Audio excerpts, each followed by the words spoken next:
നമോഭാഗം എന്റെ ചാണക സംഗീത സുഹൃത്തുക്കളെ, നമോഭാഗം. നമ്മളെ വിശകല ടീച്ചർക്കെതിരെ ആ അൻസാരി ഉസ്താദില്ലേ, ഉസ്താദ് വീണ്ടും ആഞ്ഞടിച്ച വിവരം ഞാൻ വ്യസന സംഗീതം നിങ്ങളെ അറിയിക്കുകയാണ് സുഹൃത്തുക്കളെ. പക്ഷേ നമ്മുടെ മൊയിലാളിയെ ചന്ദ്രശേഖർജിയും ഉള്ളിജിയും കൂടി ഉസ്താദിനെതിരെ ആഞ്ഞടിക്കാൻ വേണ്ടി, തിരിച്ചാഞ്ഞടിക്കാൻ വേണ്ടി എന്നെ ചുമതലപ്പെടുത്തിയ വിവരം ഞാൻ സന്തോഷപൂർവ്വം എന്റെ ചാണക സംഖ്യകളെ അറിയിക്കുന്നു. ഉസ്താദിനെതിരെ ഞാൻ ആഞ്ഞടിക്കുന്ന ഓരോ അടിയും നിങ്ങൾ എനിക്ക് തരുന്ന ഓരോരോ ചാണകപ്പൂക്കളായി എന്റെ ശരീരത്തിലേക്ക് അർപ്പിക്കണം എന്റെ സുഹൃത്തുക്കളെ, എന്റെ ചാണക സംഖ്യ സുഹൃത്തുക്കളെ. നമുക്ക് ഉസ്താദിനെതിരെയുള്ള ആഞ്ഞടി തുടങ്ങാം സംഖ്യ സുഹൃത്തുക്കളെ, തുടങ്ങാം. ആ വരികൾ അത്ര ശുദ്ധമല്ല. ഞാൻ ഈ കഞ്ചാവ് കേസിന് ശേഷമാണ് ഇങ്ങനെ ഒരു കലാരൂപത്തെ പറ്റി അറിയുന്നത്. സംഗീതം കല ആസ്വാദനത്തിൽ നിന്നാണ്. അതെ അതെ, വീടന്റെ കലാരൂപം കൊള്ളാം, പക്ഷെ അതിലെ വരികളൊക്കെ തകരാറുള്ളതാണ്. എന്താണ് ആ തകരാറ്? ഫലസ്തീനെ കുറിച്ച് പരാമർശിക്കുന്നു, അന്തർദേശീയ വിഷയങ്ങളെക്കുറിച്ച് നമ്മുടെ നാട്ടിൽ പരാമർശിക്കുന്നു എന്നുള്ളതാണ്. അതുകൊണ്ട് തന്നെ വേടന്റെ കലാരൂപം കൊള്ളാം, പക്ഷെ അതിലെ വരികൾ തകരാറുള്ളതാണ്.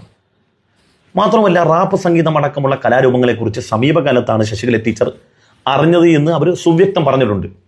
ഉസ്താദ് ഒരു കാര്യം മനസ്സിലാക്കണം, നമ്മളെ വിശകല ടീച്ചർക്ക് ഈ റാപ്പ് എന്ന് പറഞ്ഞപ്പോൾ ആകെ അറിയുന്നത് റേപ്പാണ്. മറ്റേ റേപ്പില്ലേ, നമ്മളെ പഴയ സിനിമയിൽ നമ്മൾ TG രവിയും ഉമ്മർക്കെല്ലാം കാണിക്കുന്ന റേപ്പില്ലേ, ശാരദ വാതിൽ തുറക്കടയും അല്ലെങ്കിൽ ഞാനത് ചാവട്ടെ പൊളിക്കെന്ന് പറഞ്ഞല്ലേ, ആ റേപ്പാണ് ഈ വേടെ സ്റ്റേജിൽ കയറി ചെയ്യുന്നതെന്ന് ടീച്ചറെ വിചാരം. വിവരമില്ലായ്മക്കെതിരെ കേസെടുക്കാനോ കളിയാക്കാനോ ഉസ്താദിന് യാതൊരു റൈറ്റും ഇല്ല. വിവരമില്ലായ്മ നമ്മളെ വിശകല ടീച്ചറുടെ മാത്രമുള്ള ഒരു കഴിവാണ് കേട്ടോ. അതിനെതിരെ ഉസ്താദ് ഒരിക്കലും ഇങ്ങനെ പ്രതികരിക്കാൻ പാടില്ല. നമുക്ക് ഉസ്താദിന്റെ അടുത്ത വരികളിലേക്ക് പോവാം. വരൂ സംഖ്യകളെ. പക്ഷേ ശശികല ടീച്ചർക്ക് അടക്കമുള്ള ആളുകൾക്ക് ചിരപരിചിതമായ ചില കലാരൂപങ്ങളുണ്ട്. അതിലൊന്നും ഞാനിവിടെ കാണിക്കാൻ പോവാണ്. ടീച്ചറെ എല്ലാ ബഹുമാനം നിലനിർത്തിക്കൊണ്ട് പറയുകയാണ്, ഉസ്താദ് ടീച്ചർക്ക് ഈ ബഹുമാനം കൊടുക്കേണ്ട ആവശ്യമൊന്നുമില്ല കേട്ടാ. ടീച്ചർക്ക് ആരും ബഹുമാനിതരെ കൊടുത്തില്ല. എന്തിന് വീട്ടുകാർ വരെ ടീച്ചർ ബഹുമാനിക്കില്ല, നമ്മൾ സംഖ്യകളെ ബഹുമാനിക്കില്ല. ടീച്ചർ അതുകൊണ്ട് ഈ വൃത്തികെട്ട ബഹുമാനം നമ്മൾ ടീച്ചർക്ക് കൊടുക്കേണ്ട. ടീച്ചർക്ക് അത് ഇഷ്ടമല്ല.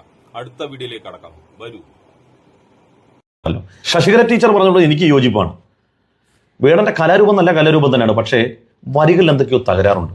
ടീച്ചർ തന്നെ പറയും എന്താണ് എന്റെ തകരാറെന്ന്. നമുക്കൊന്ന് കേട്ടു നോക്കാം. ഇവിടുത്തെ പാവപ്പെട്ട പട്ടികജാതിക്കാരന്റെ വിഷയം പാലസ്തീന്റെ മോചനമല്ല.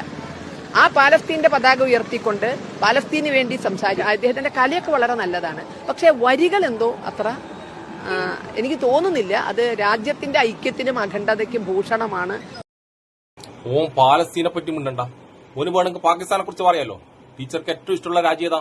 പാകിസ്ഥാൻ പുണ്യഭൂമിയാന്ന് പറഞ്ഞ ടീച്ചറാണ്. അതുകൊണ്ട് നിങ്ങൾ പാകിസ്ഥാനെ കുറിച്ച് പറഞ്ഞോ, പക്ഷെ ദളിതരെയും പലസ്തീനെയും കുറിച്ച് നിങ്ങൾ പറഞ്ഞ ടീച്ചർക്ക് അത് ഇഷ്ടമല്ല കേട്ടാ. അടുത്ത വീഡിയോയിലേക്ക് കടക്കാം, വരൂ.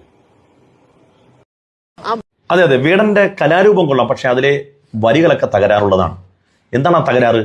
ഫലസ്തീനെ കുറിച്ച് പരാമർശിക്കുന്നു, അന്തർദേശീയ വിഷയങ്ങളെക്കുറിച്ച് നമ്മുടെ നാട്ടിൽ പരാമർശിക്കുന്നു എന്നുള്ളതാണ്. അതൊന്നൊരു വിഷയമില്ല. ഈ പാലസ്തീനും അന്തർദേശീയവും നമ്മൾ സംഖ്യക്ക് എന്ത് വിവരം? അതിനെപ്പറ്റി ഒന്നും ഞമ്മക്കറിയില്ല ഉസ്താദെ. അതല്ല അതിന്റെ കാര്യം. ഒന്നാമത് ഓന്റെ പാട്ട് നമ്മൾ സംഖ്യകൾക്ക് ആദ്യം മനസ്സിലായില്ല. ആ വിവരമില്ലായ്മ നമ്മളെ സംഖ്യയുടെ കൂടപ്പുറപ്പാണല്ലോ, ഞമ്മക്ക് അതൊന്നും മനസ്സിലായില്ല. പക്ഷെ വിവരമുള്ള കുറച്ച് ആൾക്കാർ പിന്നെ പറഞ്ഞപ്പോ ഞമ്മക്ക് മനസ്സിലായി ഈ വേടം പാടുന്നത് നമ്മൾ സംഖ്യകൾക്കെതിരാണ്, നമ്മളെ സംഖ്യകളെ പരിപാടിക്കെതിരാണ്, നമ്മുടെ സവർണതക്കെതിരാണ്, നമ്മളെ ബ്രാഹ്മണിത്വത്തിനെതിരാണ് ഇവൻ പാടുന്നതെന്ന്. അതായത് നമ്മളെ സംഖ്യകൾ ഈ ദളിതരെ കടിച്ചമർത്തിയിട്ട് ഈ ബ്രാഹ്മണിത്വ മേധാവിത്വം ഈ ഇന്ത്യയിൽ കൊണ്ടുവരാൻ ശ്രമിക്കുന്നതിന് ഈ വേടം മനസ്സിലാക്കി. ഓൻ അതിനെതിരെയാണ് ഈ പാടുന്നത്. പിന്നെ വിവരമുള്ള ആൾക്കാർ പറഞ്ഞപ്പോ അന്ന് വിവരമില്ലാത്ത നമ്മൾ സംഖ്യക്കും നമ്മളെ ടീച്ചർക്കും ഇത് മനസ്സിലായി. അത് നിങ്ങൾ മനസ്സിലാക്കി കേട്ടാ. പക്ഷേ ശശികല ടീച്ചർക്ക് അടക്കമുള്ള ആളുകൾക്ക് ചിരപരിചിതമായ ചില കലാരൂപങ്ങളുണ്ട്. അതിലൊന്നും ഞാനിവിടെ കാണിക്കാൻ പോവാണ്. ടീച്ചറെ എല്ലാ ബഹുമാനം നിലനിർത്തിക്കൊണ്ട് പറയുകയാണ്, ഞാൻ ഈ കാണിക്കാൻ പോകുന്ന വീഡിയോയിലാണോ തകരാറ്, അതിന്റെ വരികളാണോ പ്രോബ്ലം ഉള്ളത്? നമ്മൾ സാംസ്കാരിക പൈതൃകങ്ങളൊക്കെ അങ്ങേറ്റം ബഹുമാനിക്കുന്നവരാണല്ലോ. ടീച്ചറെ സംബന്ധിച്ചുള്ള മഹിതമായി കാണുന്ന ഈ വരികൾക്കാണോ പ്രശ്നം, അതല്ല വേടന്റെ സമകാലിക രാഷ്ട്രീയം പറയുന്ന ആ പാട്ടിന്റെ വരികൾക്കാണോ പ്രശ്നമെന്ന് അടുത്ത വീഡിയോയിലോ അടുത്ത കുറിപ്പിലോ ഒന്ന് പറയണം. ഒന്ന് കേട്ടു നോക്ക്. ശശികല ടീച്ചർ ഇതിന്റെ വരികൾ ശ്രദ്ധിച്ചാണോ അല്ലേ? ഉസ്താദ് അതിന്റെ അടുത്ത് ലേശം കട്ടാക്കി. ഉസ്താദ് ഒരിക്കലും കട്ടാക്കാൻ പാടില്ല. എന്ത് മനോഹരമായ പാട്ടാണ്. ഉസ്താദ് ഒരിക്കലും അത് കട്ടാക്കിയത് ശരിയായില്ല കേട്ടാ. ആ വാക്കുകളൊക്കെ നമ്മൾ സോഷ്യൽ മീഡിയയിൽ പരാജയപ്പെട്ടപ്പോൾ നമ്മൾ കമന്റുകളായിട്ട് തൂറി എറിയുന്ന വാക്കുകളാണ്. അതിലും വലിയ വാക്കുകൾ നമ്മൾ തൂറി എറിയാറുണ്ട് ഉസ്താദെ. അത് നിങ്ങൾക്ക് അറിയില്ലേ? നിങ്ങളുടെ പോസ്റ്റിലടക്കം നമ്മൾ എത്ര പ്രാവശ്യം തൂറി എറിഞ്ഞിട്ടുണ്ട്. പിന്നെ അടുത്ത പ്രാവശ്യമെങ്കിലും ആ പാട്ട് വെക്കുമ്പോൾ അതിലെ വരികൾ കൃത്യമായി വെക്കണം. ഹായ് നമ്മൾ സംഖ്യകൾക്ക് ഏറ്റവും ഇഷ്ടമുള്ള അത്തരം വൃത്തികെട്ട വരികൾ നിങ്ങൾ ഒരിക്കലും കട്ടാക്കരുത് ഉസ്താദെ, ഒരിക്കലും കട്ടാക്കരുത്. ശശികല ടീച്ചറെ, നിങ്ങളുടെ രാഷ്ട്രീയത്തോട് എനിക്ക് വിയോജിപ്പുണ്ട്. പക്ഷെ നിങ്ങളൊരു പൊതുപ്രവർത്തകയും അധ്യാപകയും എന്നുള്ള നിലക്ക് എനിക്ക് നിങ്ങളോട് ബഹുമാനമുണ്ട്. ആ ബഹുമാനം നിലനിർത്തിക്കൊണ്ട് ചോദിക്കുകയാണ്, ഉസ്താദ് നിങ്ങൾ ഇടക്കിടക്ക് ഈ ബഹുമാനം കൊടുക്കുന്നുണ്ട്. ഈ ബഹുമാനം നിങ്ങൾ ഇടക്കിടക്ക് കൊടുക്കുമ്പോൾ അതെന്തോ ഒരു കുത്തി പറയുന്ന പോലെയുണ്ട്. കാരണം ടീച്ചർക്ക് ഇതുവരെ കിട്ടിയില്ല. ടീച്ചർക്ക് ഇതുവരെ ആരും കൊടുക്കാത്ത വാക്കുകൾ ഇങ്ങനെ കൂടെ പറഞ്ഞ് ടീച്ചറെ നിങ്ങൾ വേദനിപ്പിക്കരുത് ഉസ്താദെ, വേദനിപ്പിക്കരുത്. വേടന്റെ പാട്ടുണ്ടല്ലോ, നിങ്ങൾ പറഞ്ഞ വരികൾ ശരിയല്ല എന്ന് പറഞ്ഞ വേടന്റെ പാട്ട് ലോകത്തുള്ള ഏത് ജനവിഭാഗത്തിന്റെ ജനമധ്യയെ നമുക്ക് കേൾപ്പിക്കാൻ കഴിയും. സമകാലിക രാഷ്ട്രീയവും മർദ്ദിത ജനതയ്ക്ക് വേണ്ടിയുള്ള വരികളാണ് അദ്ദേഹത്തിന്റെ. ആ പാട്ട് കേട്ട് ഒരാളും കാതുപൊത്തൂല. കാതുപൊത്തും ഉസ്താദെ, കാതുപൊത്തും. നമ്മൾ സംഘികൾ കാതുപൊത്തും ഉസ്താദെ. കാരണം ഉണ്ടല്ലോ, അവൻ പാടുന്നത് നമ്മൾക്കെതിരാണ്, നമ്മൾ സംഘികൾക്കെതിരാണ്. നമ്മൾ സംഘികൾ ദളിതരെയും മുസ്ലിങ്ങളെയും ക്രിസ്ത്യാനികളെയൊക്കെ മർദ്ദിക്കുന്നത് അവൻ വിളിച്ചു പറയുന്നത് നമുക്ക് ഇഷ്ടമല്ല ഉസ്താദെ, ഇഷ്ടമല്ല. പക്ഷെ ടീച്ചർക്ക് അങ്ങേയറ്റം പരിചയമുള്ള ഒരു കലാരൂപമാണല്ലോ ഇപ്പൊ നമ്മളിവിടെ അവതരിപ്പിച്ചത്. ടീച്ചറെ ഞാൻ ചോദിക്കുകയാണ് വളരെ ബഹുമാനത്തോടുകൂടി, എവിടെയാണ് പൊതുസമൂഹത്തെ കേൾപ്പിക്കാൻ പറ്റുന്ന വരികളുള്ളത്, പൊതുസമൂഹത്തെ കേൾപ്പിക്കാൻ പറ്റാത്ത വരികളുള്ളത്? എവിടെയാണ് സാംസ്കാരികമായ മൂല്യങ്ങൾ മുറുകെ പിടിച്ചുകൊണ്ടുള്ള കലാരൂപമുള്ളത്, ഇല്ലാത്തത് എന്ന്? ഇതിലെവിടെയാണ് പ്രശ്നമുള്ളത്? ടീച്ചർ അടുത്ത വീഡിയോയിലെ കുറിപ്പിൽ ഒന്ന് പറഞ്ഞു തരണം. വായിക്കാനും അറിയാനുമുള്ള ആ ഒരു ത്വര കൊണ്ട് ചോദിക്കാം. നിങ്ങൾക്ക് അധികം ത്വര വേണ്ട ഉസ്താദെ, നിങ്ങളെ ത്വര ലേശം കൂടുന്നുണ്ട്. കാരണം ഇമാരി തെറികളൊക്കെ നമ്മളുണ്ടല്ല, നമ്മൾ എറിയുന്നതാണ്, തൂറി എറിയുന്നതാണ് സോഷ്യൽ മീഡിയയിൽ.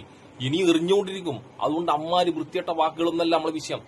ഈ വേർഡെ നമ്മൾ സംഖ്യകൾക്കെതിരെ പറയും.